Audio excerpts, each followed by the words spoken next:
His interest into the field, like so many others, was triggered by a 1975 personal sighting near Carman, Manitoba, about 25 miles north of the Canada-US border.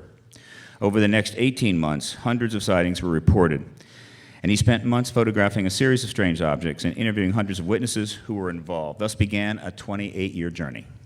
After composing a manuscript about the 1975 to 1976 sightings, he moved on to research the work of the legendary Wilbert B. Smith, who headed up the Canadian government's flying saucer investigation known as Project Magnet, which ran from 1950 to 1954. Over 2 decades, he collected most of Smith's files and written materials and interviewed most of the associates around Smith who worked on the flying saucer investigation. During the Smith research, he learned of the former Penn State University president, Dr. Eric Walker, who was identified by Dr. Robert Sarbacher as a key person inside the cover-up. He teamed up with T. Scott Crane to write UFOs, MJ-12, and the Government, published by MUFON. Significantly, our speaker then turned his research interests to the relationships of the U.S. presidents to the extraterrestrial issue. He made 13 trips to the U.S. National Archives and most of the presidential archives looking for relevant documents. A major success was the FOIA submission to the White House Office of Science and Technology Policy, which yielded nearly 1,000 pages of disclosure documents from the Clinton administration. New documents are now being retrieved from the Clinton Library. He has developed a key website archiving his research, and a book based upon his work is in development, co-authored with myself. As regards the exopolitical truth process, right now, there is no more important researcher in the world, in my opinion. Not that the rest of them aren't pretty good, they're all good, but this is the fellow that's standing right at the gate with the key to the kingdom. Please welcome Grant Cameron to X Conference 2008.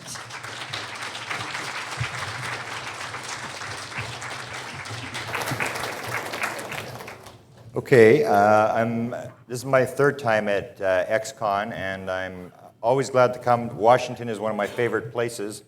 I was here actually when I was about 18, 19 years old, and was amazed by the massive buildings. Been here numerous times, and I'm always honored to do X Conference. And I appreciate Steve's interest in my work. And I think what you're going to see here today is some new stuff. I've given this lecture a few times in the last month, but with the way the 2008 election campaign is going, this lecture changes almost every day. In fact, there's one video that came on my computer this morning, and I have a guy from Croatia, Giuliano, who does my stuff, and I wasn't able to get the video. I've got the written word. But this is a story that, as you'll see, is a story that's taking place right now. You'll see the news conference tomorrow, and you'll also see a situation in federal court, which I will be talking about. This issue is now in federal court. So I'll start here, if we can get the slide up.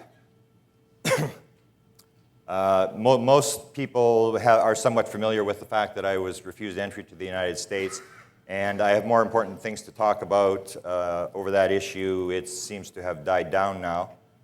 But I'll just basically tell you what happened this time when I came across the border. This seems to have stopped about 6 months ago, whatever they had on my passport. I came across this time, and the guy asked me, he said, well, where are you going? What is it? I said, well, pleasure, because I really don't accept speaking fees anymore. And he said, well, where are you going? I said, Arkansas and Washington, D.C. And the guy said to me, well, what are you going to do there? And I said, well, I'm going to a couple of conventions. And he said, what kind of conventions? And I said, UFO conventions. And it always happens the same thing. Once you say UFO, there's this long pause. And then he goes, unidentified flying objects?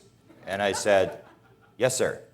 And then there's another long pause, and he said, so what do they do at them their UFO conventions? And because I had the bad experience once before, I figured this guy didn't look like he was the type of guy who watched Saturday Night Live. I figured I better not go there, because there was a lot of good comeback lines I could have used. And he eventually let me across without being searched, because I've been through a number of different searches and sat in the little one-way glass room numerous times. So that's just to cover that. What I'm going to talk about today is the 2008 election.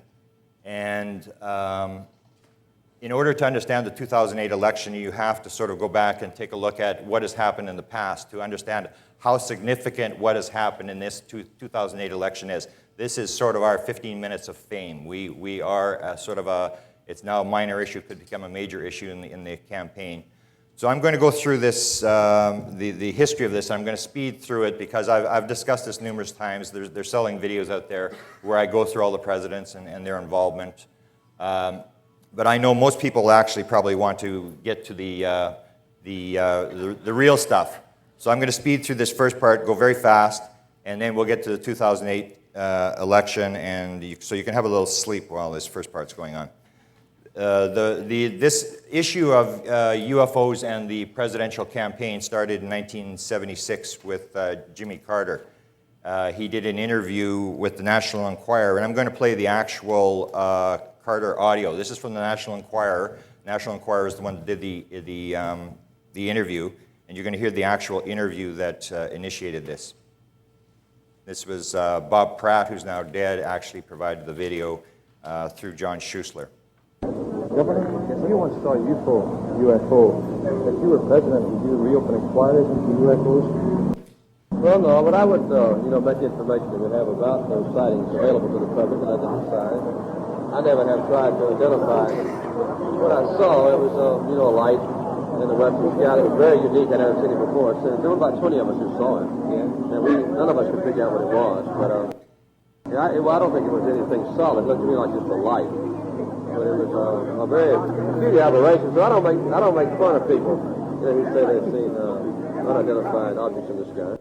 Yeah, the United States used to have a body that investigated UFOs, but that's been discontinued. Did you reopen it? I don't know yet. Now, nothing really happened after that. Jimmy Carter went into the White House and, as I'll describe later, actually did some stuff. But nothing really happens again until the 1988 election, where UFOs becomes an issue where somebody is questioned on the campaign trail about UFOs. And this involves Bush Sr., who ran into Charles HUFFER. Charles HUFFER was an Arkansas researcher who was there for both Bushes. He was always waiting for them, and he always had the UFO question for him. So here's an interview. Here's Charles HUFFER asking Bush Sr. about UFOs on the 1988 campaign. And this happened in Rogers, Arkansas. Mr. Bush, good to see you. Will you tell the people the truth about UFOs? Yeah, if I can find it, what it is. Really, you'll have it. You'll have it. Okay. It's in there. All right. Declassify it and tell us, okay? Gonna hold you to that promise. All right. Okay, you're gonna get it. No, you're a CIA man. You know all about that stuff. And then the part of the audio, and I don't know what happened when I started setting this thing up in January, the part of the audio that's missing is Bush actually responds. He says, yes, I know some, yes, I know a lot. So that goes to that. Now we go to 1996, and we have a fellow here by the name of Jack Marberdy, and he was a sort of an independent running for president, and I'm just going to play a short part of this video. He had UFOs as part of his platform. Every time that horn blows, that indicates the disgust for these other candidates. That's the indication that I get. I hate politics. I don't like to get involved with politicians, and that's probably why I'll be very successful. I guess I have a focus that's more larger than the average person. If I ran for a board of selectmen or a governor, I would be very limited to what I can do. I feel that I have so much experience with the everyday events that I would actually become the best president they ever had. Jack Babardi is a Massachusetts cab driver who's never run for any office. Ignoring his many skeptics, he's urging the U.S. government to develop a contingency plan for a full-scale UFO invasion. If a UFO ever landed, the situation would be complete chaos, and I don't think the local authorities or state authorities have the proper ability of dealing with such a situation. I really have no idea what all these people are hostile or friendly, but I feel that we really should look into this. I feel that the American people should be trained and conditioned in case the day ever avails where these devices do land in a local shopping center. We would have a complete chaos situation on our hands if we do not train the American people. Jack got one vote in Utah. He's from the East Coast. He got one vote, and I've lectured numerous times to the Salt Lake City group, and I always try to get them to say who voted for him. Now we get to the 2000 campaign, and that's the beginning of the Bush. This is sort of the beginning of the Bush administration, and for the I always put this in for the 2 Bush fans that are still left in the room. I give you this one.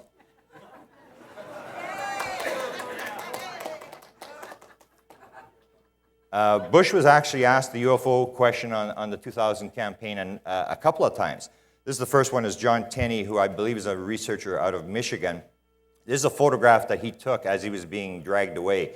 He waited for Bush at a restaurant, and he described to me that had his question ready, and Bush walked up and he started asking the UFO question. He said the minute the word UFO came out of his mouth, he was grabbed by a couple of Texas Rangers and he was hauled away from the scene. And so he was taking these photographs as he was being pulled away from Bush. So he writes, he sent me some of the photographs that he had taken. Again, Charles HUFFER is waiting for Bush in Arkansas, and Bush comes, and this is actually the CNN picked this up. This was a fairly prominent encounter. Half the public believes that they are real. Would you finally tell us what the hell's going on? Sure.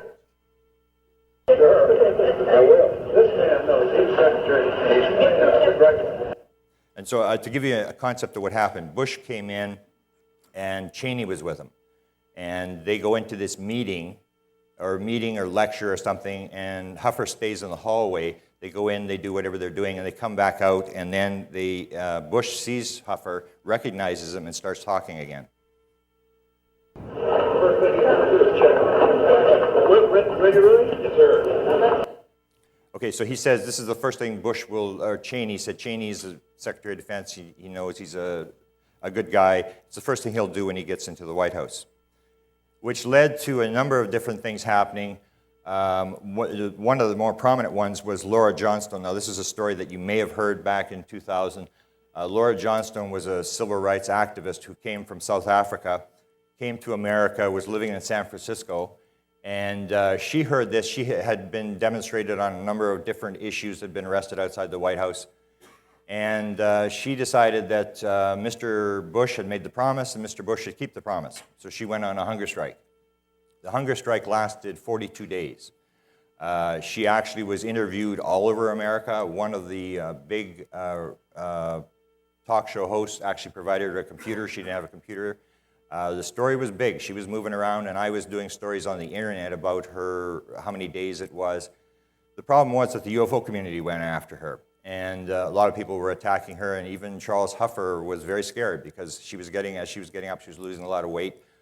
And even Charles HUFFER was trying to talk her into getting off. He figured he would be responsible for this. And at the very end, I was going to California to see her, and this was just days that I arrived 2 days after she finished, and that's when she told me that she had come off the hunger strike. And I asked her why, and so she talked about the fact that she had been working with a number of different organizations all over the world, and she said, of all the different organizations I've worked on, the UFO community is the most disjointed bunch of people she'd ever seen, that everybody just does their own thing. She said in most organizations, everybody knows what the common goal is, and everybody goes after the common goal, and they may have differences, but everybody sort of works together. And then her final statement she said to me, which has haunted me ever since, is she said, if they don't give a damn, why should I die for them?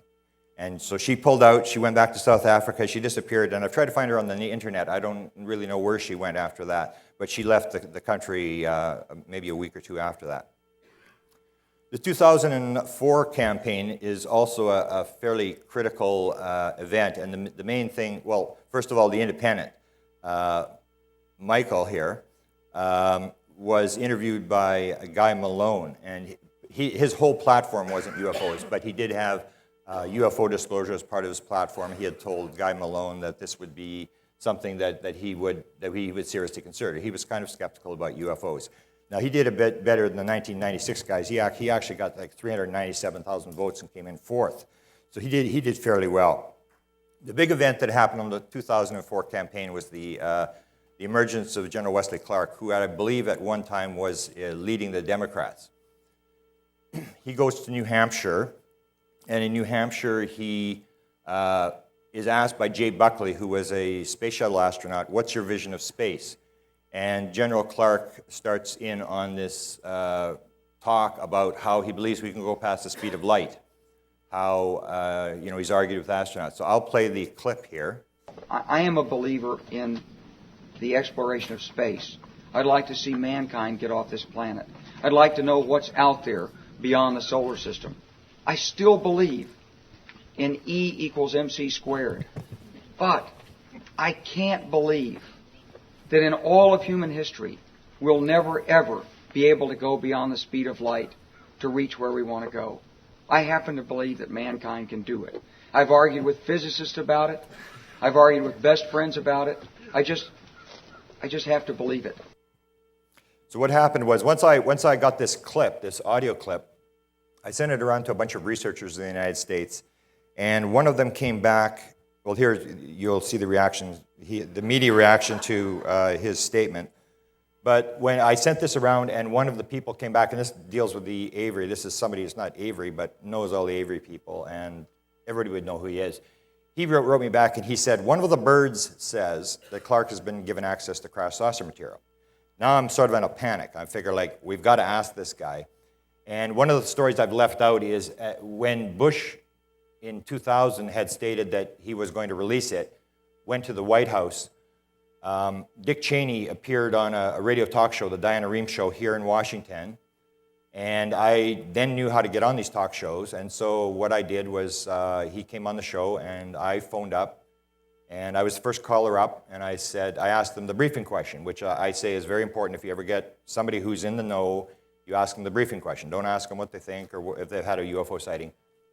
Because the briefing question, the truth of the UFO matter will be handled in a briefing. Someone will walk into somebody's office with an official briefing and will brief them what the intelligence agencies have concluded about whatever subject it is. So Cheney had always been rumored as being part of the inside group. So my question was to him, I said, Mr. Cheney, it's been rumored inside the UFO community that you've been read into the UFO program. My question to you is, if in all your jobs in government, have you ever been briefed on the subject of UFOs? If so, when was it and what were you told? And Cheney, they cut me off the line then. I was not able to listen to what happened. Actually, Charles HUFFER let me know what was going on. He picked it up. He was listening to it. And Cheney responded. He said, if I had been briefed on that subject, it would probably be classified, and I wouldn't be talking about it. So when I got this indication that Wesley Clark had been briefed on crash flying saucers, and Wesley Clark was a 4-star general, I was determined that they're running around in New Hampshire and Iowa. They have these little town halls where they'll take questions. So I was determined to put out the word that somebody had to ask him the briefing question. Ask him, General Clark, have you ever been briefed? Now, I sent this around to a whole series of people, some state directors all over the United States, and I knew where his campaign, I knew where he was going, and basically nobody would ask him the question. A number of people came back and said to me, we don't want to embarrass him. We had him in Iowa at one point. We actually had the question set up, and the person that was going to ask the question pulled out the night before. So nothing really happened on that issue until David Rudiak came, and David Rudiak actually passed on it. He was at Berkeley. David Rudiak is a very smart, one of the smartest researchers I've ever come across. He lives outside of Berkeley, UCLA, and Clark had been there. He had asked the question, and then he went to Reno, Nevada. He was doing some research in Reno, Nevada, and suddenly he realized that Wesley Clark was there. And so he decided, well, what the heck, we'll go ask him the briefing question. So he gets Wesley Clark into the room, and he says to him, Mr. General Clark, when you were running for president, you said you thought mankind would one day fly faster than the speed of light and visit the stars. My question is, when you were in the military, were you briefed on the subject of UFOs? And he talks about how Clark was uncomfortable with the question. He was looking down. And then he responded, he said, I heard a bit. In fact, I'm going to be in Roswell, New Mexico tonight. And what had happened, to give you some background on this was 2 days before the election took place, and he was actually going to New Mexico. He was actually going to Roswell because New Mexico was one of the swing states. There was 5 votes there, and everybody was going to Roswell to try to swing the state because it was sitting on the borderline. Now, Rudiak had already gotten this information that Clark admits he knows a little bit about what's going on. But he wasn't sidetracked by what he said. He went back to the briefing question. So you were briefed. And then Wesley Clark says, there are things going on, but we have to work out our own mathematics. Now, Dr. Rudiak has tried numerous times to contact General Clark and to try to clarify this, and he's never been able to get any further material. The next day after this event took place, Charles HUFFER again is on the scene in Fayetteville, Arkansas, and everybody's going to New Mexico for the New Mexico swing vote, and Bush is going from Washington, and he's heading back to his ranch in Texas, and he lands in Fayetteville, Arkansas, and of course Charles HUFFER is waiting for him. Now, Charles HUFFER was sort of real pro-Bush, actually believed that this was going to happen, so he went back, and Bush hadn't fulfilled his promise. It was 4 years later, so he goes back to him again, and he said, Mr. Bush, you made the promise to me that you would release the UFO information. Are you going to stick to your promise? And Bush said, yes, I will. Now, he didn't get that on tape, but I believe HUFFER that that's actually what happened. Now, for those who've had their little nap, here we come to the 2008. This is when things actually start to take off. And there are a lot of stuff. I'm going to go through all this. A lot of stuff has happened in this campaign regarding UFOs. The whole campaign has been set up because the administration, things were so bad that this change thing took place. And it sort of became, didn't matter what it was as long as it changed. And Senator Obama got on the bandwagon first. This is something that's been used in a number of different campaigns. Ike used it. It's a time for change. Goldwater used it, time for a change. Even Clinton used it, the team for change, sort of this impression, and you'll see Dole and Kemp used it. So this is not a new thing. It's something that actually does work on the campaign trail if you can be the first to say it's time for a change. And a lot of people will vote for you. And Obama, of course, got on this, and it has worked to his advantage. The UFO issue first comes up, the X conference last year here in September. The Washington Post followed the story, and they did somewhat of a negative article, but they did go to the various campaigns and did ask them about ET disclosure. And I'm just going to go through some of them. Richardson's campaign didn't respond. The KUCINICH campaign says, if you have a serious question, just ask me. If not, then keep your silly comments to yourself. The Obama campaign said, we're more focused on lifting the government-imposed truth embargo on issues like the war in Iraq. So he wouldn't touch it. And Hillary's was the best. Let me check in with the mothership. Now here, I'm going to go through some of the minor candidates. These are people who have pulled out or really didn't get any votes, who were asked the UFO question. The first one is Senator Grauwell, was a two-time senator, and he is actually pretty open about the thing. It's kind of an interesting clip.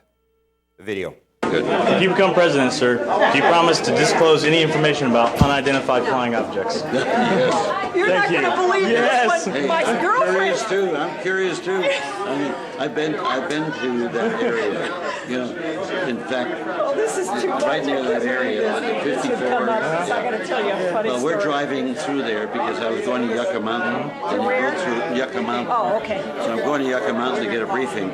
And I look at this building, and here's just a plain building. He says, that's the building that is operating all the drones in Iraq. So you've got people inside that building that are operating the drones on the other side of the world. Can you believe it? You're not going to believe my best girlfriend's son just bought the site where the flying saucer crashed at Roswell. Okay, well, I don't say it. Okay, now the KUCINICH question. This is when it all started. And I've said, I've been on radio about this numerous times on various talk shows, and I always said that people, if they want to do something for UFO disclosure, they should get on the Shirley MacLaine website and thank her for getting this thing going, because it was Shirley MacLaine that actually got this thing going. I'm going to play the KUCINICH, which you've probably seen the actual question on the October debate, where he's asked the UFO question. I just want you to watch. You'll see they pan the camera down, and you'll see Hillary Clinton. Take a look at the look on her face when this is going on. Here's the question asked by the people at the debate. KUCINICH, I want to move to a different area because this is a serious question. The godmother of your daughter, Shirley MacLaine, writes in her new book that you cited a UFO over her home in Washington State, that you found the encounter extremely moving, that it was a triangular craft, silent and hovering, that if you felt a connection to your heart and heard directions in your mind. Now, did you see a UFO? I did, and the rest of the account, it was unidentified flying object, okay? It's like, it's unidentified. I saw something. Now, to answer your question, I'm moving and I'm also going to move my campaign office to Roswell, New Mexico, and another one in Exeter, New Hampshire, okay? And also, you have to keep in mind that that Jimmy Carter saw a UFO, and also that more people in this country have seen UFOs and I think approve of George Bush's presidency. Actually, and so wait, we're just getting started here. No. I mean, we have about 14% of Americans say they have seen UFOs. I'm going to move. What was the percentage? 14%. What was that percentage? 14. Thank you. I want to see. I'm going to ask Senator Obama a question in the same line. This is what she had on her book. She talks about this close encounter, and I'm going to get more into this as we go along, but this is just the account that Shirley MacLaine put in her book, Saging While Aging. And, hang on, let's go back here. The next clip is to show you the closeness of Shirley MacLaine and Dennis Kucinich. The next clip is a video of Shirley MacLaine at Dennis Kucinich's wedding. Congressman Dennis Kucinich. He's now a happily married man. The Democrat married girlfriend Elizabeth Harper, a British citizen who lives in Chicago. The couple exchanged vows Sunday at Mall B in downtown Cleveland. Witnesses included City Council President Frank Jackson, Congressman Steve LaTourette, actor Sean Penn, and actress Shirley MacLaine also wished them well. You told me when you first met her, when she walked into your office, that you had to do this because the love was so bright that you knew you would marry her if you let your hand down. This is the third marriage for Kucinich. When the campaign was going on in Michigan, as you know, nobody was on the ballot there. Dennis Kucinich was running around campaigning in the state, and he's asked by a radio talk show host about the incident, and this is in Michigan. I want to ask you, because I've got the opportunity right now, about this UFO issue. Right. And I thought the way you handled the debate, it didn't come across well, but I thought you had a great line about Roswell and, you know, the campaign office there and all of that. Well, you tried to make light of it, but here's what I want to ask. Shirley MacLaine wrote in her book that you sighted a UFO over her home in Washington. That's true. You found the encounter moving. There was a triangular craft, silent and hovering, and you felt a connection to your heart and heard directions in your mind. Well, now that everything up to a point was true. That is a poetic license that my dear friend Shirley took, and I don't know, where she got that from. But I can tell you. You weren't hearing voices? No, come on. Listen. Congressman, she said it. I'm looking you right in the eye, and I'm telling you not a chance. And I love her dearly, but not a chance. But I will tell you this, that I later learned, after this story surfaced, that 40 million Americans have seen, what they call things in the sky they couldn't identify.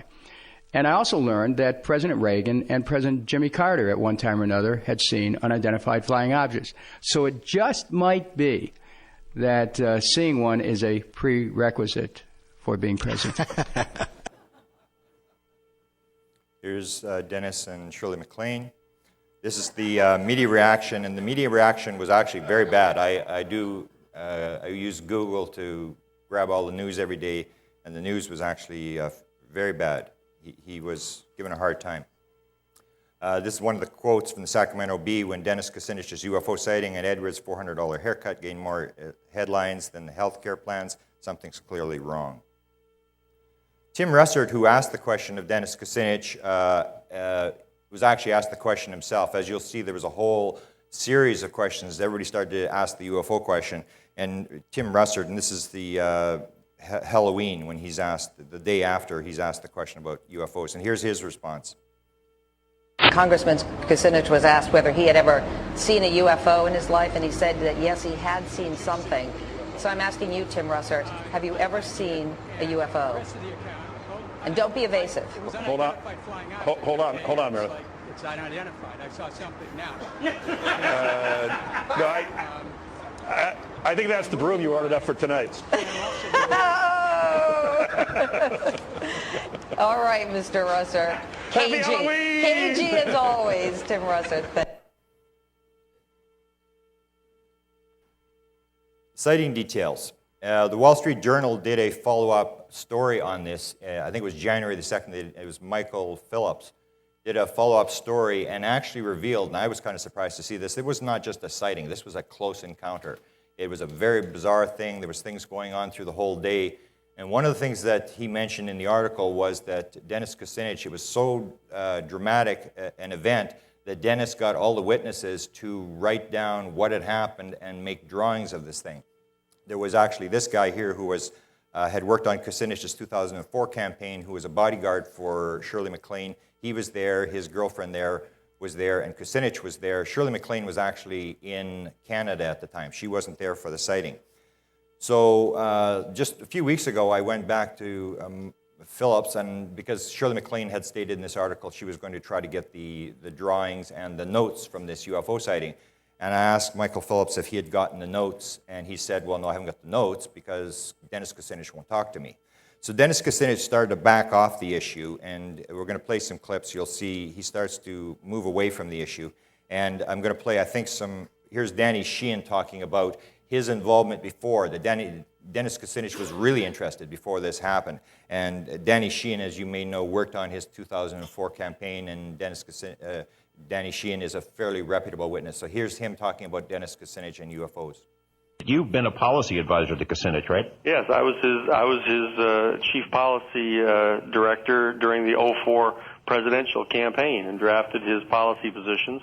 In fact, the very first time that I ever met Dennis, I was introducing to him a United States Air Force colonel who had been witness to a major UFO incident.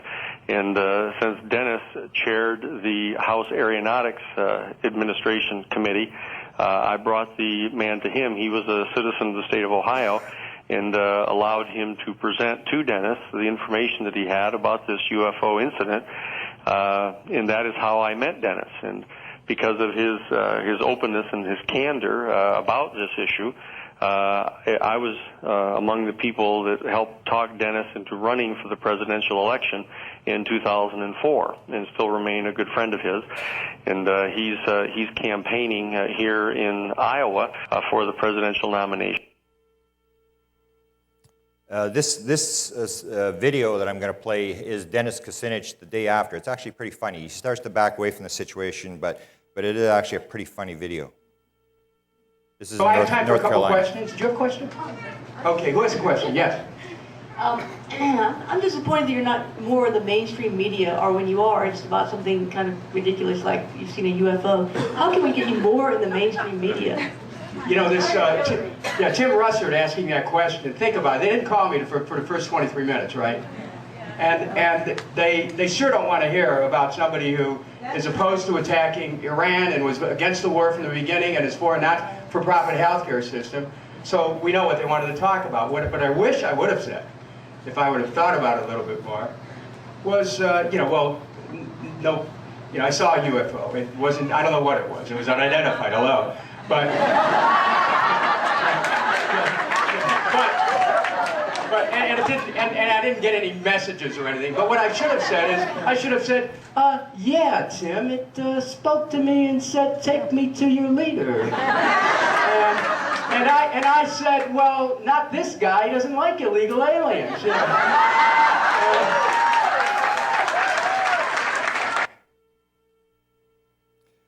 His wife, Elizabeth, a very smart woman, was asked the question. I believe the first clip I'm going to play is the comments she made the night of the debate.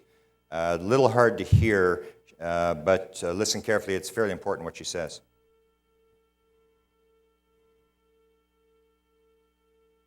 Oh. Yeah. Maybe it's not going to play. What do you make of the UFO question? Well, they always try to belittle Dennis, and that's fine, but UFO means unidentified flying object. And, I mean, yeah, you take it, in other words, do you think it's fun or do you think it's a waste of time? I think it's fun. It's also a waste of time when there's really important things that we should be talking about here on the debates. Really important things that really affect everybody in America. War, trade, jobs, healthcare, and that's what we need to focus on. And not only with a few candidates, everybody has to be involved because that's called a democracy and that's called knowing your real choice. Thank you. Now that's her first comment. She basically says this is a waste of time, and they were trying to embarrass Dennis. And then my new good friend Robert from Exopolitics Germany catches her in Germany and gets a fantastic interview. Here's the second comment. This is just maybe a month ago, Robert? A month ago. And she makes a fairly dramatic statement here. Listen to Elizabeth Kucinich about a month ago. I think it's a very arrogant position for the human race to think that if the multitudes of planets and stars that are out there, that we should be the only place on Earth that has life. That's right. Well, we are the only place on Earth that has life, but the only place in the universe that has life. Yeah. So do you think that we will ever, that we, the two of us, we will still experience a moment when the governments officially disclose the truth? I don't know. You know, my understanding of that is that I don't need the world to believe or to disbelieve in aliens. It's just not even anything that I worry about, think about, or anything. I would suggest, though, that if governments did start to understand or want to make public that there may be extraterrestrial life, or if they have evidence to show the evidence, I have a cynical mind that it would be used actually as a means to weaponize space, to create more fear, to create more control through government control, as opposed to liberating the human experience in understanding that there is life elsewhere. Do you see? I think that it would be used negatively. So that I keep it out of my consciousness. It doesn't matter to me either way. Okay. Fantastic, Robert. Beautiful.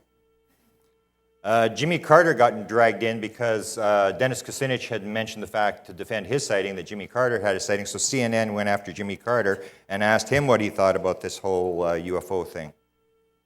You know, also at this debate earlier this week, it was a bit of a humorous moment when Congressman Dennis Kucinich said that he had seen a UFO, but that's something that you're intimately familiar with yourself.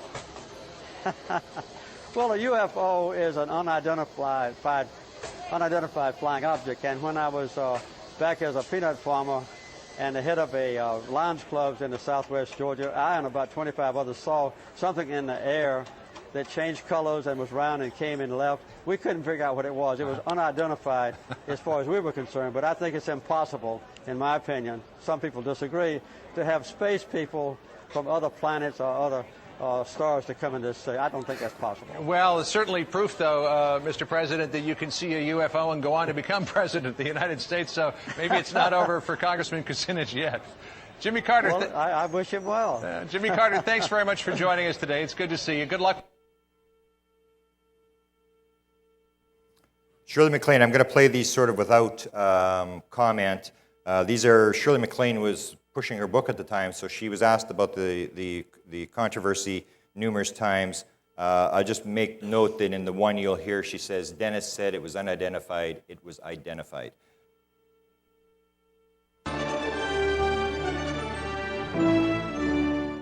Well, she's an Academy Award-winning actress and a best-selling author. It really doesn't get much better than that. And Shirley MacLaine's new book is called Saging While Aging. She's here with me now. There are a lot of things in this book that people are already talking about, but one of them obviously was a passage about Dennis Kucinich saying that he saw a UFO, and it came up in the Democratic debate last week.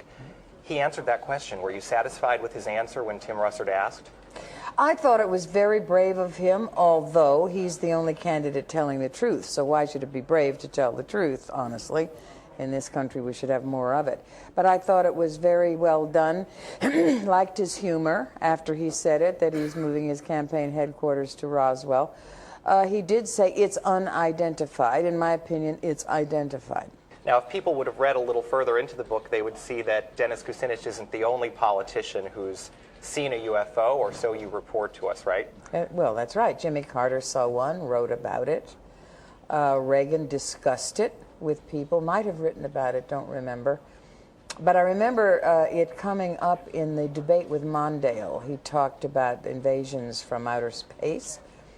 And Richardson, being the governor of New Mexico, has done a foreword to the book on Roswell, and also has participated in many of the documentaries about UFOs that have been seen in New Mexico, where he's the governor.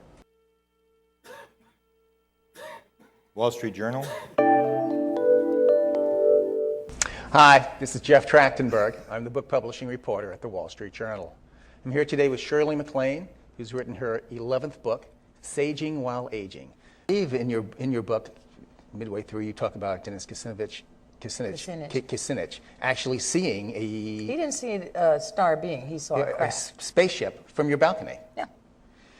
Were you concerned when you wrote that into your book that he might have to address that during his... It never even occurred to me. I didn't know he was going to run for president. I didn't certainly know Tim Russert would bring it up. Right. What on earth made him do that? I mean... What on earth? Right. What on sky made Tim Russert do that? Don't know. Have you heard back from him? Tim or Dennis? Dennis. Sure. We talk all the time. I'm the godmother to his daughter. So, right. Sure. We were deciding what to do about it. I see his solution was to ask for the impeachment of Cheney. Yes, you.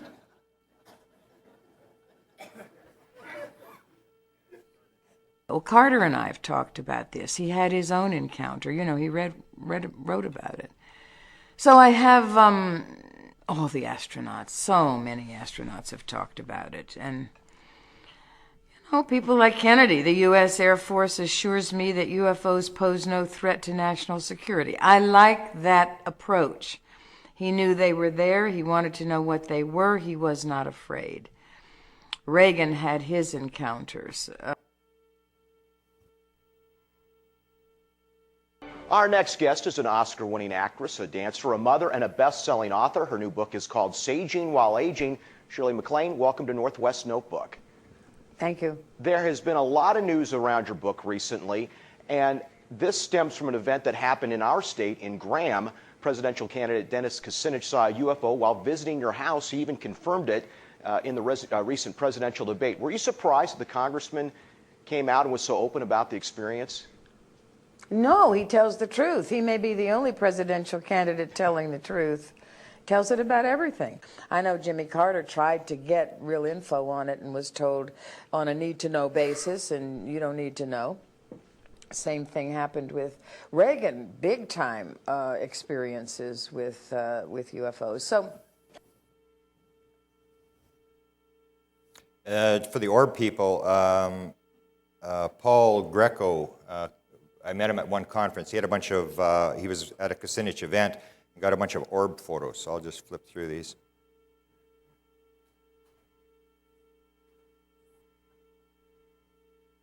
There's one on his lapel. Now we go to some of the other more minor candidates. Joe Biden is asked the question. This is right the same time Kucinich was asked. He's asked the UFO, and here's his comment. Let me go to Kucinich. I was struck tonight by Dennis Kucinich, who's not really in the front running for the office of the presidency. Perhaps luckily, I don't know, but tonight he said he has seen a UFO. We then had Governor Richardson come on this show, and Governor Richardson said the federal government is operating in ways that breed suspicion. There's a conspiracy to keep us from seeing UFOs or knowing about their existences in New Mexico. I agree. I'm asking you, do you agree? Do you believe in UFOs? It's an odd question, but there seems to be a pattern here. I've never met Dennis Kucinich, and I don't know Governor Richardson. Look, no, I don't think there's UFOs, and no, I don't think that the government. I mean, what the heck are we talking about here? I mean, this has gone downhill real quick. No, it's you. I know it. It started going down during the debate. John Edwards.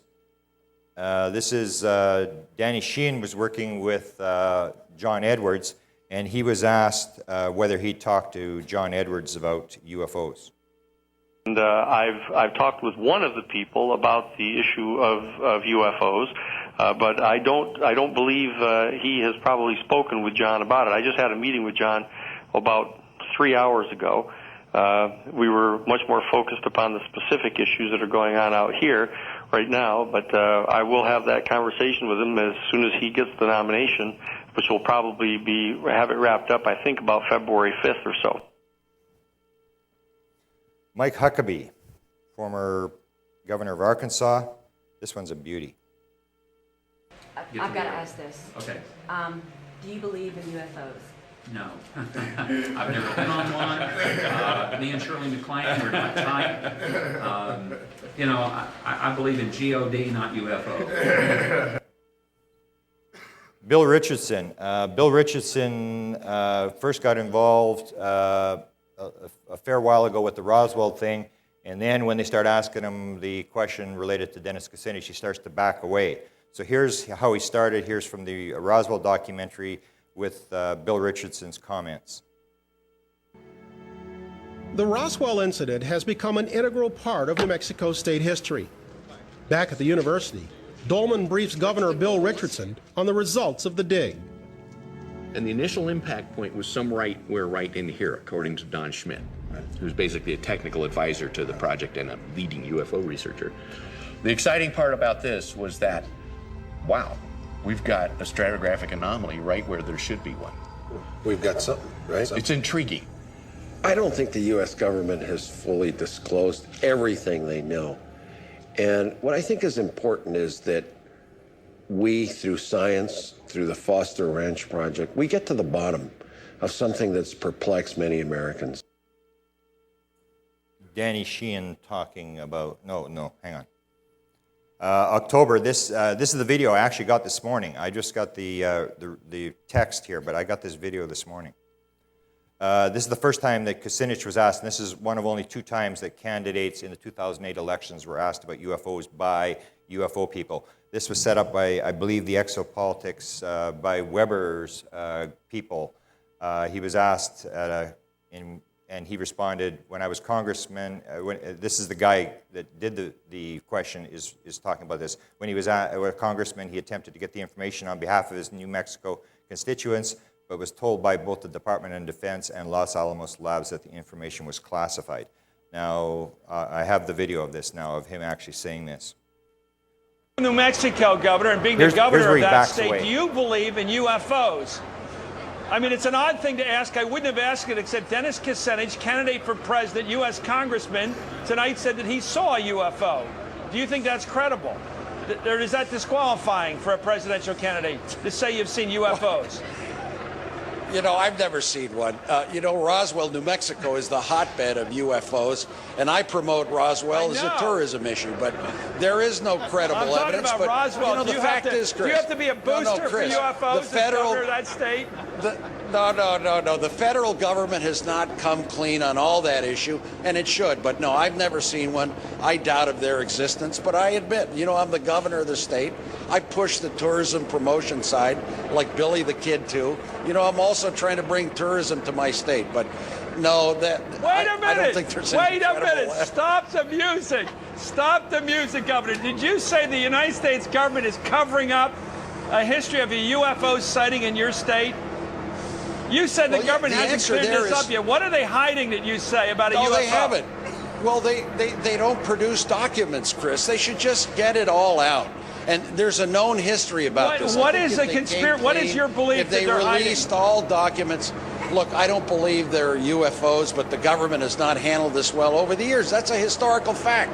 It's like on every issue, the energy papers of Secretary Cheney, they overclassify everything. There's too much bureaucracy. But, you know, we do in Roswell, New Mexico, have a tradition of a UFO museum. It's a tourist attraction, and I don't think there's any credible evidence there is. But the government would help their case if they just declassified all the papers. You know, with all respect, Governor, I think I'm seeing now a battle between the anti-evolutionary party and the pro-UFO party developing here. This is a little... I'm sorry, I'm just kidding. It's too odd. So he goes from, we've got something here in the Roswell documentary, to the fact that he doesn't believe in UFOs, he's just doing it for tourism. So I guess he would be happy. The Rose Bowl parade, the New Mexico float won a major award in the Rose Bowl, so I guess he's happy. Mitt Romney, we don't have a video, we just have the text again, and I think this was in Pennsylvania, he was asked, and he said, I'm afraid I do not believe in extraterrestrials visiting Earth. Kucinich commercial, this was kind of funny. The Kucinich people were upset about this. commercial, but they weren't upset because it was the UFO thing. It was because it was a meat pizza. He's a vegetarian. Our first question for all the candidates, what is your plan to improve the U.S. economy? Mr. President, I am going to fix the problems and I will save the American people. There's so much money. So what do you want to see? We've got to make sure prices go down. Are people seeing lower prices now? More people in this country have seen UFOs. Confused? Fortunately, there's a choice that's easy to make. Introducing Pizza Hut's delicious new $5 Pizza Mia. Great taste, less dough, no debate. Only at Pizza Hut, America's favorite pizza. It's your choice. Please vote. Okay, now we come to the final three. This is the final three that are still in. And I'd sort of like to make a comment at this point about this whole thing. Is people have asked me, well, which of the three do I vote for? And this is just a one-issue lecture. It's the UFO thing. But I think what we've done in the UFO community, the same as they do in the political arena, is in the political arena, everybody is waiting for a messiah. Everybody's waiting for someone to come and make it all better. And people figure if they vote for one of the three candidates, this person's going to straighten everything out. And then what happens is, a year or 2 years into the administration, things are pretty much the same, and everybody goes, I knew he wasn't the Messiah, crucify him. And that's usually what happens. And I've noticed that I've been haunted by this Laura Johnstone comment. And what I found, the same thing happens in the UFO community, that we'll have somebody rise to the top, somebody has some really good information, they'll go to the top, everybody will get on the bandwagon and sort of figure that this is the Messiah who's going to bring disclosure or bring what we want, and then the person makes a fatal error of not vetting a witness or doing something like that, and then the next thing you know, people go, oh, he's not the Messiah, and race off. My estimation of what disclosure is all about is I think you have to basically take a look, and I think the vast majority of people in this room would say this is the major issue of our times, maybe the most important issue of all times. And I think what you have to do is you have to, instead of figuring we need this now, we're looking for somebody who's going to bring it to us, we have to look at what's going to happen 500 years from today. Disclosure will be here, and it will be in the history books, and children will be reading about it and what it all meant. And I think the only thing that's really important is not whether disclosure happens today, tomorrow, next week, next year. What is important is that you and I are in a situation where we are living in a critical time when this thing unfolded. Your great-great-grandchildren, or 500 years from now, will say, oh, I wish I was there, just the same as we say, oh, we wish you could be there when they signed the Constitution or when at the birth and death of Jesus. And I think you have to look at it that way, that you have to look at what your role is, because you know what the significance of this issue. And you have a choice whether you're going to do something to move disclosure along, and your relatives down the road will look back and say, I'm proud to have been associated with this person. This person was one of my relatives who either worked for or against it. I don't think whether disclosure happens this year or next year is going to be critical. What is going to be important is going to be what we did for it. So that's the way I work, is I do as much as I can to move it along and let the people 500 years from now evaluate whether we did right or whether we did wrong. And in that regard, you're going to have a situation where Steve Bassett, who I've known him for many years, has a pretty rough life. He's sort of given up his life, any sort of nice lifestyle to do this issue. And I think 500 years from now, history will treat Steve Bassett very well. The same as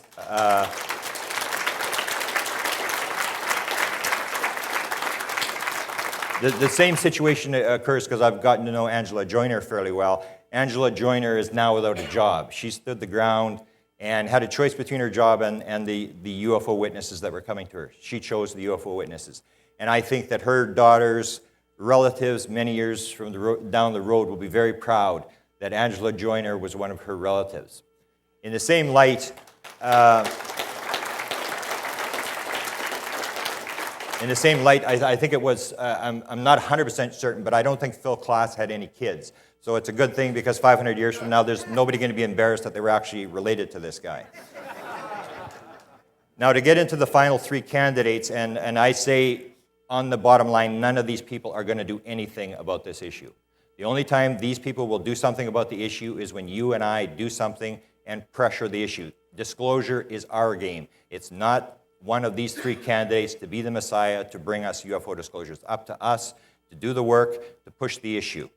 Now, to start this, I'm going to give a little statement that was made by Bill Clinton, and this goes back about 2 months ago, and this was on the Bubba Show, and this is out of Nashville, Tennessee, and he's on about 20 markets, and the guy asks the embarrassing, like me, asks the embarrassing UFO question, and President Clinton is campaigning on behalf of his wife, and they ask him the UFO question, and he basically talks at the end about the guy who was asked about life in outer space, and that was Obama. So we'll use this as an intro. Here's Bill Clinton talking very openly about Roswell, UFOs, and those sort of things. Bubba, you know, from one Bubba to another, Bubba here has wanted to ask the president something for how many years now? But now, here he is. President Clinton is on the phone with you, Bubba. Ask your question. Now, you're going to probably think I'm the biggest dork on the planet, but when will we, if we will ever know, the truth about UFOs? Well, I tell you, it's interesting that you said that, because when we celebrated the anniversary of that event out in New Mexico, you remember that? Right, yeah. I actually got all the government documents and read them, and I'm convinced there wasn't a UFO there. On the other hand, you shouldn't give up hope, because just a couple months ago, our government astrophysicist spotted a planet revolving around a star that's one of the closest to our solar system, that they believe has conditions close enough to Earth that it might contain life. Unfortunately, it's 20 million light years away, so unless you, your kids, and your grandkids, and maybe one more generation are willing to take a trip for us, we'll have to wait for them to come to us, and then we'll know the truth. Well, I'm happy. At least I got to ask my question, the dumbest question in the whole wide world to ask any president. That Rockwell thing is inside the interest of a lot of people, so when we had the anniversary of it, I think it was 98, I actually went back and read the documents from the government, and I'm convinced that that wasn't a UFO, but who knows? You won't get that kind of question on CNN or Fox. No, I won't. Only with Big Although I think, didn't one of the candidates, I think in one of the debates, got asked if he believed there was life in outer space. Now, to give some clarification to this, some people were very upset when Bill Clinton said there was no UFO in Roswell. I think he's sort of cornered. I think what he's referring to is the Roswell report, which you'll see later on. I'll explain that it came out of the science director's office, that this was one of, Scott talked about this the other day. This was something that they initiated, so he's stuck having to stick with the report. The Roswell report came out, said there was nothing to it, and as I'll explain a little bit later, there was actually 2 reports, and Clinton actually forced the second report, confronting them on the bodies. That in the first Roswell report, they didn't talk about the bodies. So he was very interested, but he was sort of cornered and has to stick by the report that he actually ordered, and stating there he doesn't really believe there was a UFO there. NASA. Senator Obama, one of the things I've noticed in the whole campaign, you look at their issue on outer space and UFOs, this sort of stuff, he hasn't talked about the UFO issue, but he has talked about outer space, and this guy is dead against outer space. I mean, he has stated quite openly that his education platform will be financed by money from NASA, and he states that putting man into outer space is not the best way to explore outer space. It's better done with robots. So he's sort of indicating where he's going to go. So that was one of the things I thought was a drawback. He sort of reminds me of people, and everybody who's done UFOs has tried to convince somebody who really doesn't care about the issue. And you can talk to them all you want and give all the good evidence, and you sort of see their eyes rolling back as you're talking to them. My impression of Obama is he's just not interested. Now, maybe once he sees the energy and all the other aspects of the UFO phenomena of how this might help us, he might. But just to give you an idea, he's not very interested in outer space. And let me say one other thing that affects Houston in particular. This is the center of the manned space program. And everybody in Houston is proud of it, I think. There is a huge difference in the 2 candidates on this. Hillary has always supported the manned space program just as I did when I was president. Her opponent says we should downgrade manned space travel and upgrade robotic travel. There are 16,000 jobs and a lot of America's future riding on this. centered here in Houston. You have to make a decision whether you care about this. But if you want to keep the manned space program and you don't want to worry about it, you need leadership you can count on, and your only choice is Hillary for president. I hope you will remember that. They brought up the issue, but they actually only brought it up about 2 days before the primary. And that was a video, but it doesn't play, but the audio is there, so I left it in there. Obama and extraterrestrial life. Here's RUSSERT asking Senator Obama about whether he believes there's life in outer space. I'm going to ask Senator Obama a question in the same line. The 3 astronauts of Apollo 11 who went to the moon back in 1969 all said that they believe there is life beyond Earth. Do you agree? You know, I don't know, and I don't presume to know. What I know is there is life here on Earth, and that we're not attending to life here on Earth. We're not taking care of kids who are alive and unfortunately are not getting health care. We're not taking care of senior citizens who are alive and are seeing their heating prices go up. So as president, those are the people I will be attending to first. There may be some other folks on their way. Obama's brain, I just stuck this in because I was kind of intrigued by how Obama's speeches were moving, and I found out that he had a guy who had worked with Kennedy's speechwriter for 3 years. But there's a quote, I go to Bush's brain, who is Karl Rove, and Karl Rove makes a UFO comment in Michigan when Hillary won unopposed. She was the only person on the ballot, and he makes a UFO crack here. So I play this video for you. She's running against nobody, and nobody gets 40% of the vote. The other 5% of the vote went for 3 other people. 27,924 votes went for the guy who believes in UFOs, the guy who dropped out, and the guy who last held public office somewhere around 1855. This is Obama's speechwriter. Is 26 years old. He was 22 when he wrote the famous speech for Obama at the 2004 Democratic campaign. Potential UFO baggage. Should I go here? I'll go through this. This I had in my lecture in January. Obama and his aides figured it out in March. We had this. The reason I put this in here is because of the incident with Louis Farrakhan. The church magazine gave a Lifetime Achievement Award to Louis Farrakhan, and Louis Farrakhan has a bizarre UFO connection. If you go and search on Google, you search The Wheel and Louis Farrakhan, you'll get a video there, a very long video, where he's a long, detailed explanation of his, he believes he was taken aboard a ship. But I'm just going to play you a short clip from Nightline, and it sort of gives you the idea of Farrakhan's view on UFOs. Mr. Farrakhan, frequently what you say makes eminently good sense and is extremely lucid, and then I'm going to read you this quote because we don't have it on videotape. You told congregants just before the Million Man March at a Washington church about the Mother Wheel, a heavily armed spaceship the size of a city which will rain destruction upon white America but save those who embrace the Nation of Islam. It sounds like gibberish, but maybe you can explain it. Well, sir, you can ask President Jimmy Carter if it's gibberish. You can ask some of the astronauts who went up and saw it if it's gibberish.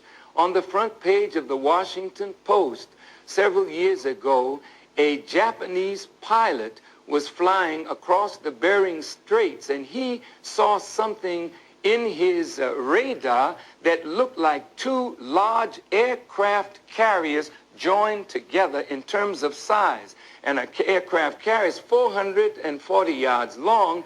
2 of them together would be a half a mile by a half a mile. This is that wheel that was spoken of in Ezekiel that has become a reality. It's over the heads of us in North America, and soon you shall see these wheels over the major cities of America. It is above top secret by the United States government, and if it were gibberish, they made an awful lot of money, Mr. Koppel, on that movie called Independence Day, was about that which you call gibberish. And okay, this is a statement by Senator Obama, because Obama's not interested in UFOs at the point. We start to look at is there people in his group that are interested in UFOs? And that's where we start if he does get elected. And he made this statement: the stakes are too high to play the same Washington game with the same Washington players and not expect the same result. So he's like Jimmy Carter and like Bill Clinton when he's running as a Washington outsider against the Washington insiders and using that aspect. What I found out, I started to look at some of the different people in his group that are working for him, and I came up with a whole list of people. And these are former Clinton people who are now working for the Obama campaign.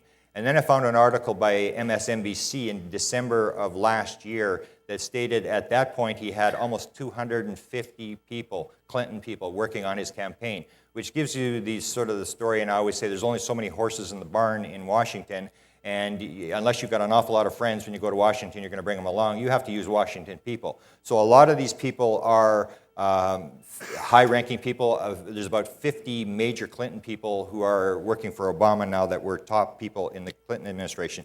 And I found one very strange one. This guy, you probably won't know him to see him. His name is Greg Craig. He is now working for Obama. He's one of his advisors.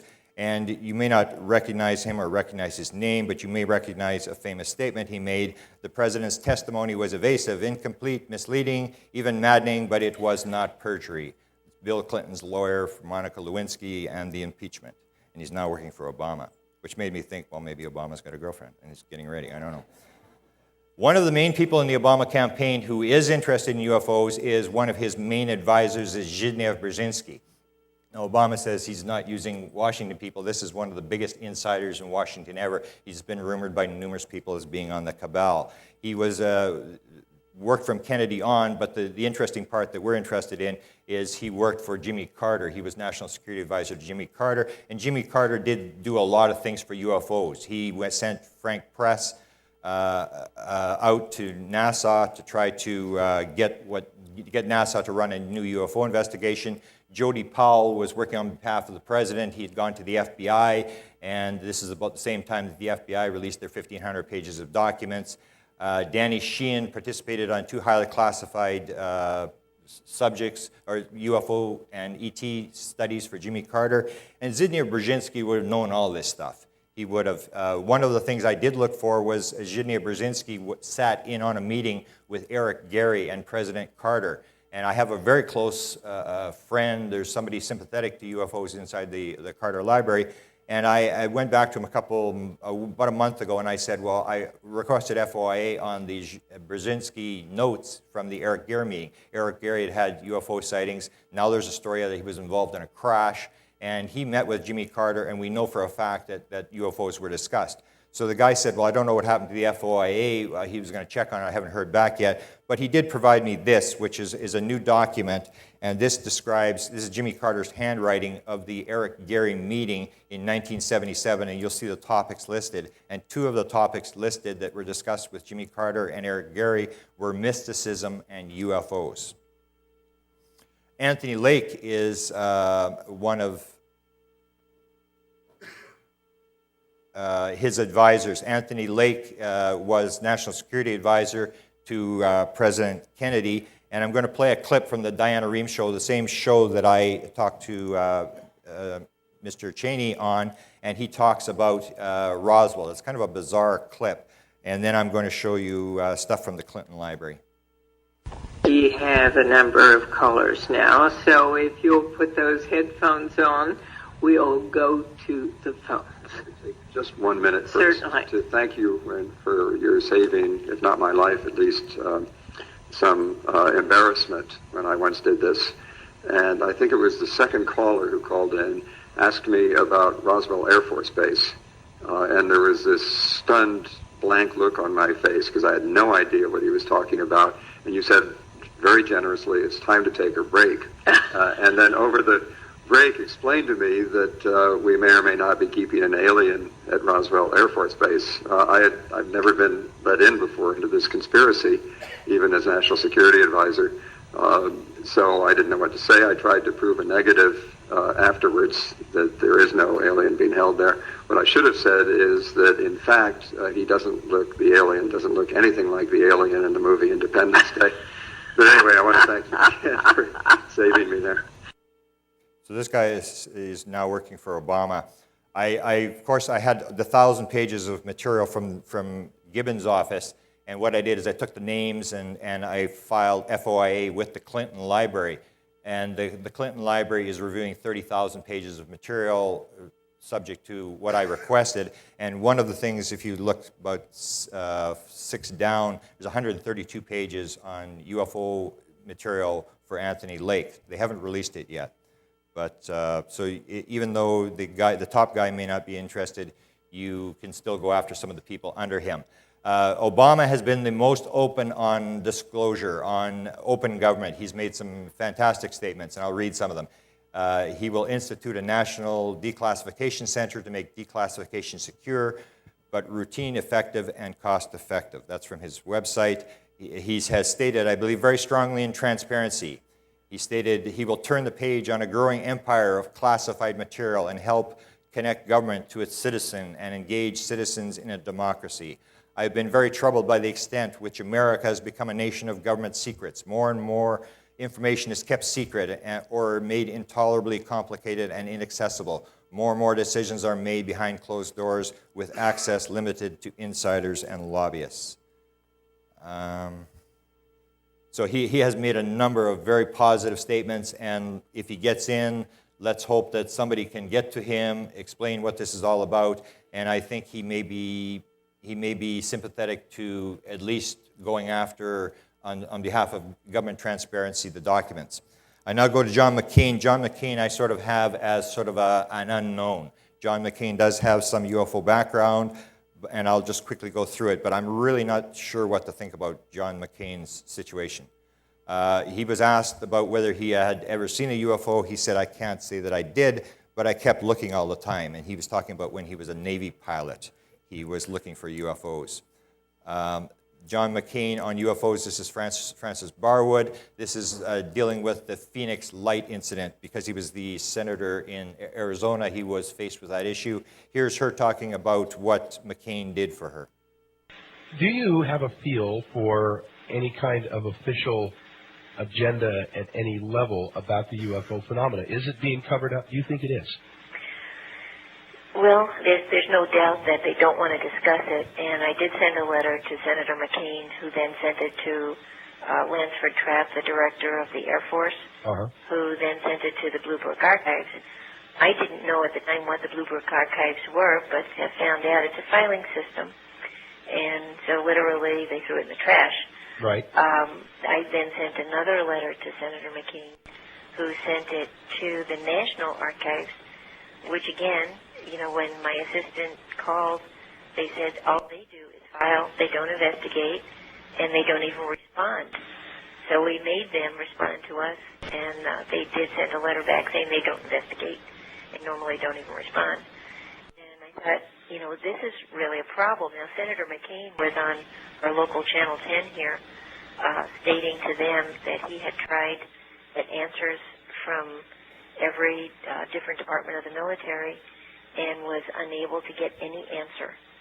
And I thought, that's pretty sad because he's our senator. Right. And if he can't get an answer and I can't get an answer, well, we're just going to have to push a little harder.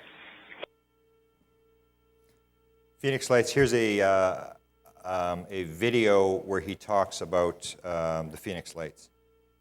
I had to take this, I haven't got the original, I had to take it off of the documentary. Senator, an attorney named Peter Gersten has filed suit in Arizona alleging that there's a cover-up regarding UFOs, and there has been for dozens of years. Millions of people have seen these objects in the sky, and the military continues to deny that anything's going on. Is that an area that's of interest to you at all? It's always of great interest to me. I think it's of great interest. I would point out to you that there was a case a couple of years ago in Arizona of some lights that were seen over Arizona, and that has never been fully explained.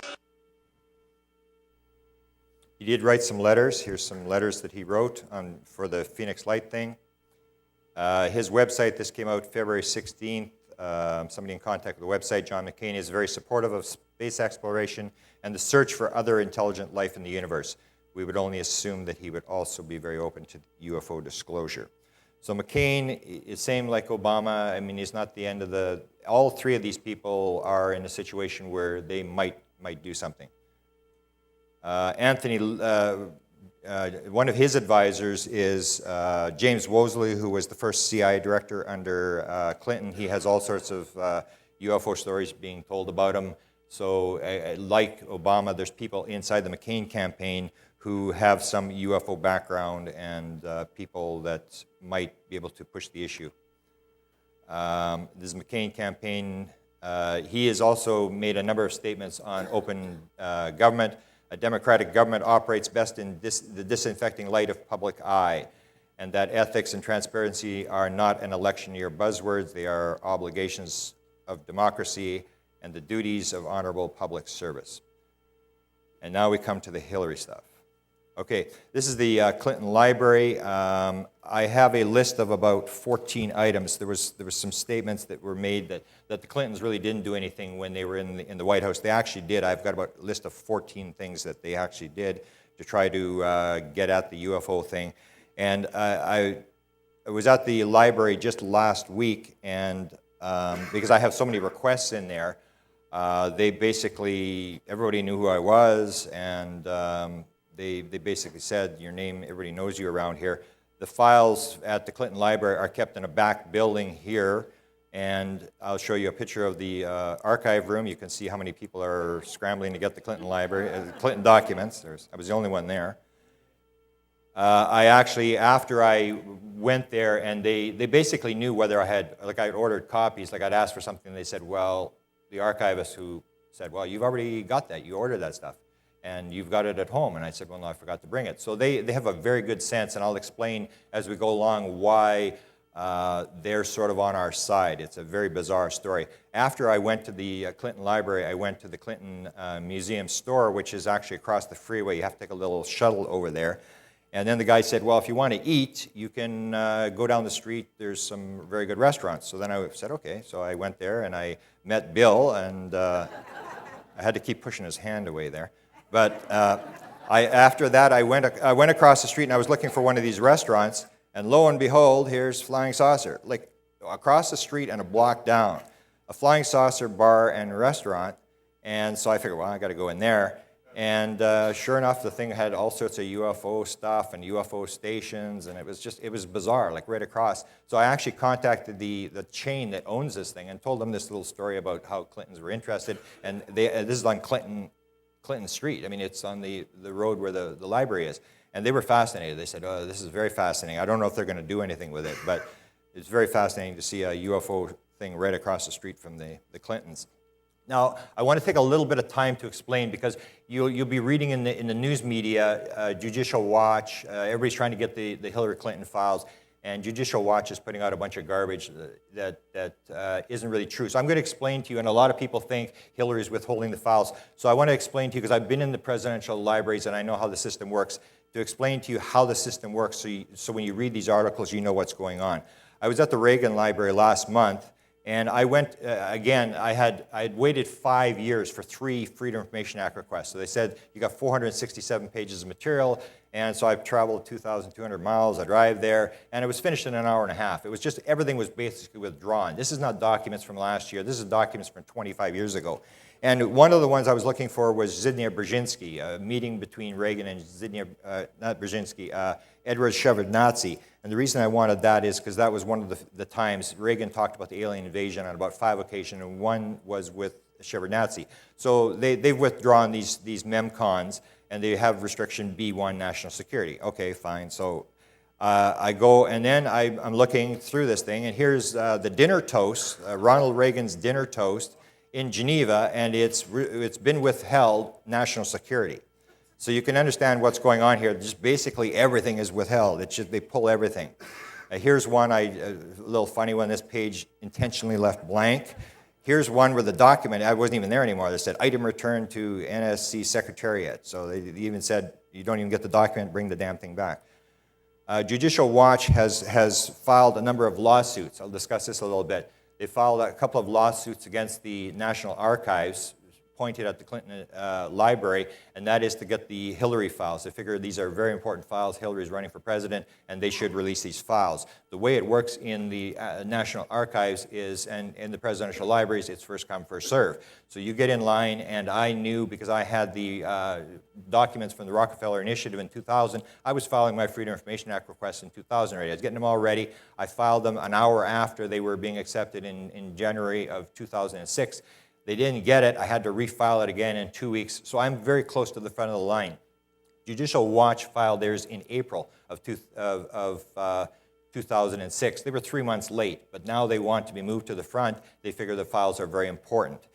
And they have done a lawsuit, and this lawsuit is in federal court in Washington at the moment. Let me read to you what this is from the Judicial Watch entry into court. In addition, it appears that the library is using allegedly scarce resources to produce FOIA requests concerning subjects such as unidentified flying objects ahead of more timely public interest requests.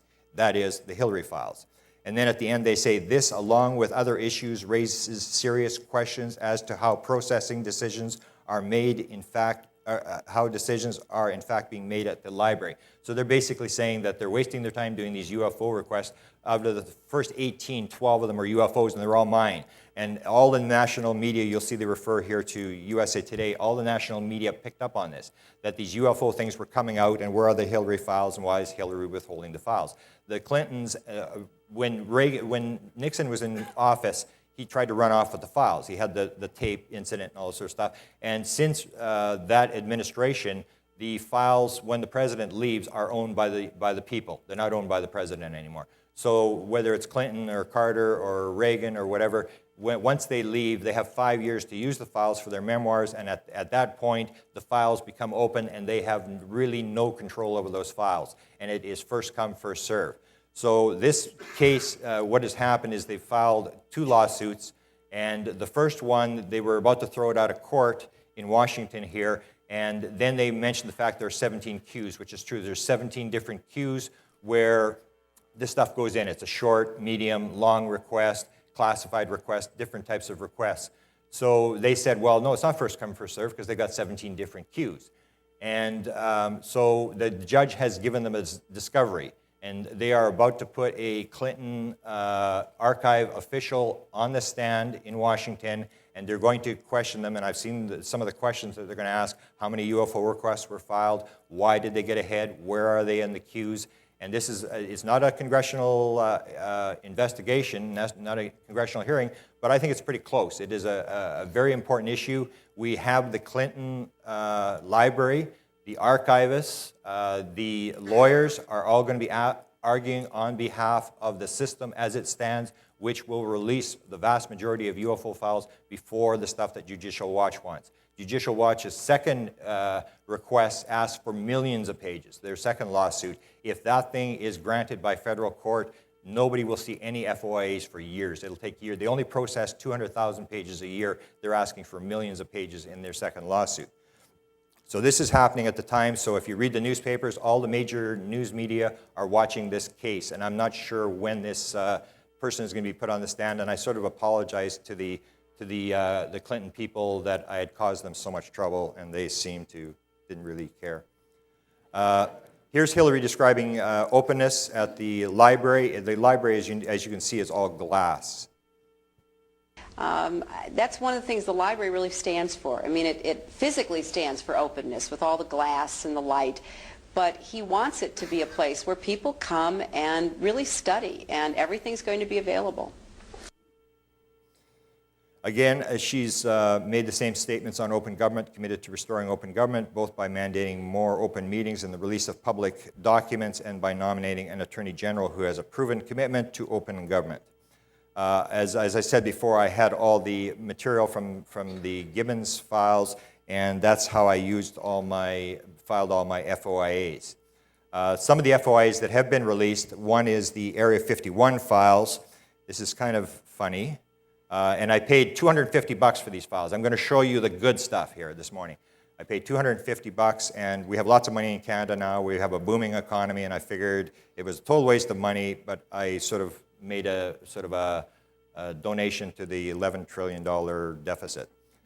Here's a letter from the Air Force from 1998. It says, response to your letter to the Secretary of the Air Force regarding Area 51. Neither the Air Force nor the Department of Defense owns or operates any location known as Area 51. Here's my request back from the Clinton Library, February 27, 2008. A response to your request dated January 20th, 2006. And it says they're releasing 463 pages of records responsive to your FOI request on documents related to Area 51. The files are actually labeled Area 51. And you'll see the withdrawn 23 for national security. One, the B5 exemption, or the P5 exemption, is a new, very interesting exemption that the Bush people pushed in, that if you're talking with the president, that's exempt, because if you can't withhold those documents, if you're talking to the president, then nobody's going to openly talk to the president and tell him the truth. So there is actually a document, and I'll describe it later, held that deals with the president. Again, everything's withdrawn. Basically, everything is pulled out of there. And that's why I said the 250 was just basically a waste of money. The one interesting document that did come, and because I didn't catch this, now I have to file another Freedom of Information Act request, which will take 5 years. Jesse Ventura, who was the governor of Minnesota, had gone to the White House, and I found this after I saw the files, and he actually had played a role in X-Files. He had played an episode of the X-Files in April of 1996. And he played one of the two men in black in the X-Files. Now, in the Clinton administration, John Podesta was called the X-Files man. He was very interested in the X-Files. He used to go home and watch the X-Files all the time. He had X-Files paraphernalia in his outer office. And I think I've got John Podesta here talking about openness in trying to open the UFO files. Here it is. Time to find out what the truth really is that's out there. We ought to do it really because it's right. We ought to do it because the American people, quite frankly, can handle the truth. And we ought to do it because it's the law. And then we find the document, and the document is withheld. What happens is they want a photo op, and it's talking, this is an internal correspondence, and it says, I don't ask for much. When the governor-elect of Minnesota comes in for a photo op, I would like to be there. A photo of you, and he's talking to John Podesta, Tony and me with the real body, like it was called the real body of Ventura, would be priceless. And then you see the P5 exemption discussion with the president or communication with the president, and they black the whole thing out, which I made an appeal on the Podesta files. I said, here, Podesta said this should all be open, and now you're withholding the files. And when it takes years to do an FOIA, the appeal came back like days later, denied. So that is one of the things that they wanted this photo op, and for some reason they have withheld it. This was a kind of an interesting one. Mary makes a request, just a reminder that Jamie needs to bring a copy of the memo Area 51. And then the other guy writes her back and says, Mary, Alan brought this over to the general this morning. By the way, you should not call this Area 51. It's not correct. And there was a court ruling about it, and this term should not be used. But you can see, even internally, they're using it. This is a funny one. I don't know really what it means. It was just at the end, and I have to try to find the documents that what they were looking at, photographs or what. It just said, just curious, what are those little blue fuzzy things? This was one of the Area 51 documents. Well, the reason there were so many files is the Clintons were sued on, they were burning toxic waste at Area 51, and somebody died, and a bunch of people were injured, and they launched this big lawsuit, which is the majority of the documents. Bill Clinton, as I said, Bill and Hillary were very interested in UFOs. I was told a story in Arkansas and didn't get the woman's name, not able to substantiate this, that they'd had a sighting, either they or somebody very close to them had a sighting in Hot Springs in the late 1970s. Here's Bill Clinton. This is a couple months ago at 2112, Mars 2112. It's a theme restaurant in New York City. He had his nephew there, and he goes and gets his picture taken with the alien. Paul Davids relates a story that supports the fact that the Clintons are very interested. He was the producer of Roswell. He went to a fundraiser. He described this at XCon last year, but for people who weren't here. And he takes a picture of himself just to prove it. He was actually with Hillary at this fundraiser. And he had brought the second Roswell book to give to Mr. Clinton, as his father had been a professor of Clinton's at Georgetown, and the Clintons know the Davids. And he describes very clearly the fact that when he did get to sit down with Mr. Clinton for about 5 minutes, he gave him and explained the importance of the Roswell book and the other material that he gave him, the Marcel material. And he said Clinton looked at the book very carefully and said, I'm really fascinated in this kind of stuff, and I'm going to read the book. Hillary has got a background. She was very interested in space. I think here we have I have a clip where, oh, this is another John Glenn letter. Clinton was the first president to actually go see a launch of a space shuttle, and Hillary was actually there with him. Hillary was very instrumental in getting the first woman space shuttle commander. This is Elaine Collins, and here she describes at this event her interest in outer space. I was just captivated by the space program. It caught my imagination. There was such a great burst of interest. I did my 8th grade science project on space medicine. Some of you know that I even wrote to NASA asking how I could apply to be an astronaut. And got back an answer saying that they weren't taking women. How much time have I got? 3 minutes. I'll skip over this. There were a series of people, not a series, there's about 3 for sure, of people who were contacted. I think what happened was the Clintons couldn't get anything inside the government files, so they started to go to researchers. Daryl Sims was one of them. I had a 1 minute, 40-second audio clip here of him describing a woman working on behalf of Hillary who comes to get videos, and he gives her the videos. She goes and comes back and says they were very interested, and Hillary was very interested. So I'll skip over this audio clip and go to the critical documents here. This is from Jack Gibbons, the science advisor to the president, talking about the president going to the ranch in Wyoming to meet with Lawrence Rockefeller on UFOs and other paranormal issues. Here's Hillary from the recently released material from the Clinton Library. Here's her schedule for August, the August 95, when this whole incident took place. I'm going to play this clip. Rob Simone, who's speaking later this morning, actually got a chance in January to talk to Hillary. Here's a small segment from an interview he did with Dee Andrew. It wasn't really the fact that she gave me information. As I said, it was something that it was a fundraiser, so we wanted to find out. I tried to bring up the subject, and she was aware of what Rockefeller was doing, and of course she was in the White House at the same time. So it really wasn't like an information exchange. It was a confirmation. But I was really surprised that it seemed like she had an answer ready for this particular question. I think that was, to me, that was the most surprising. It was almost as if she anticipated someone asking her. And she couldn't have been more off guard. Of the FOIAs, here's some FOIAs that were released, the pictures with President Clinton and Lawrence Rockefeller. Here's a picture of Hillary at the ranch, the Wyoming ranch with Lawrence Rockefeller when this UFO briefing, Rockefeller talking to them about UFOs. And there's some confusion. I'm sort of on the fence. I don't think President Clinton was there. I think it was just Hillary. There's varying stories, and we're still trying to get this out. Here's her with him on the bridge. Here's a book, and he must have given her this book, and I put it on my website and told people, tell us what the book is. A bunch of people try to figure out which book this was. And here's her again with Rockefeller. Here's some weird crosses she was wearing on the day she was with Rockefeller. Here's the critical documents coming up. 2 of the documents that will be probably part of the press conference, and the Washington Post has these documents, Associated Press has these documents, and Fox News has these documents. These are 2 documents that show that Hillary Clinton was definitely, concretely involved in the Rockefeller Initiative. The first one is a letter from Lawrence Rockefeller's lawyer to Jack Gibbons, and it says, attached are a draft letter to the president which Lawrence has been discussing with Mrs. Clinton and her staff. Now, what is the thing? It's attached. Here it is. That's a blow-up of the thing.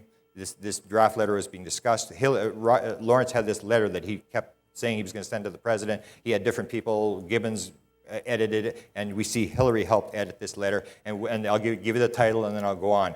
The thing that she was helping to work on was lifting secrecy on information about extraterrestrial intelligence as part of the current classification review. They had an executive order to declassify a lot of files. This is the second page, has some very interesting stuff. you should get these documents. It makes recommendations. And here's the second document that shows Hillary's involvement in the Rockefeller Initiative. It's at the bottom of the second last paragraph. It says, you indicated, this is Lawrence Rockefeller talking to Jack Gibbons. He says, you indicated you will keep the First Lady's office informed, and we shall as well. So the stuff from the Science Advisor's office was going through Hillary's office down to Rockefeller. Rockefeller's material was going up through Hillary's office to the Science Advisor. And this was after 1995. This is 1996. This was after the meeting at the Rockefeller Ranch. Okay, now this is, well, I'll end. This sort of details some of the requests I have with the Clintons. I have Spielberg files requested because they were very close friends. I have a whole series, just on UFOs, you'll see 1,500 pages just on UFOs. One of the interesting ones, and I'll end with this, here's the second one. I asked for all the Rockefeller. I tried to keep them short so they're easy to process, so I don't get into a thing where it takes years to do. One of the interesting ones that I sort of bring up is that you know the story that Bill Clinton sent Webster Hubbell out to answer the two questions. Are there UFOs? And who killed JFK? So, of course, when I filed my FOIA material, I didn't just file for UFO material. I also filed because it looked like Bill Clinton was a conspiracy guy. He didn't believe the official UFO thing, so he has somebody go out and check it. And he also didn't believe the JFK story. So I filed for JFK, and sure enough, there's 3,500 pages of JFK material in the Clinton Library, and that will be released. And that's it. Thank you. And